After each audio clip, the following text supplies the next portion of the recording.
Ulat panahon na tayo at ihahatid yan ang ating resident meteorologist, si Ginoong Nathaniel Cruz. Mang Tani, o ano ng balita dun sa dalawang low pressure area na nabanggit mo kahapon? Mang Tani. Mel, tuluyan nang nawala yung low pressure area dito sa bahaging ito ng Pacific Ocean.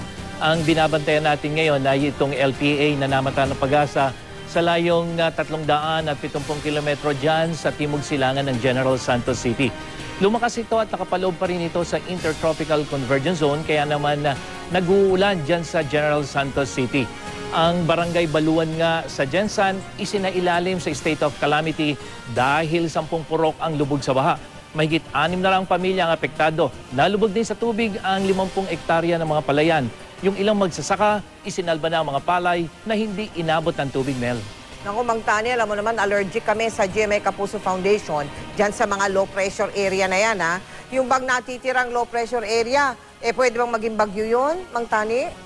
Mel, base dito sa wind map ng Weather Central, ito yung sirkulasyon, posibleng makaipon ito muli ng lakas at bumalik sa Philippine Area of Responsibility, yung LPA nito. Pero mukhang sa ngayon, hindi pa sapat yung lakas niya para maging isang bagyo. Pero sa Japan Meteorological Agency o JMA, isa na po itong tropical depression o bagyo. Kaya pinag-iingat po yung mga kapuso natin sa Mindanao kung saan makararanas ng katamtaman hanggang sa malakas na ulan. Kaya po maging handa rin sa banta ng flash floods at landslide. Maghanda na rin po ng payong mga kapuso natin dito sa Eastern Visayas, yung Samar Leyte area. Asahan na po dyan yung malakas na pagulan. At yung nalalabing bahagi ng Visayas, kasama na rin po ang Bicol region.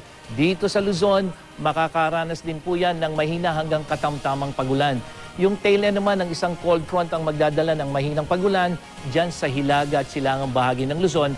Kabilang na nga yung Cagayan Valley at yung mga probinsya ng Aurora at Quezon. Magiging makulimlim na may mahinang pagulan naman sa nalalabing bahagi ng Luzon. At dito sa Metro Manila, posible pong bumuhos ang ulan sa madaling araw habang may mga pag-ambo naman sa buong maghapon hanggang sa gabi.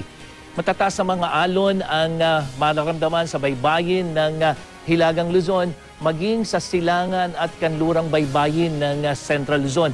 At dito nga sa Weather Central wave forecast, maging dito po sa Bicol region ay posibleng tumaas ang alon. Kaya po sa mga maglalag dyan, maging maingat po.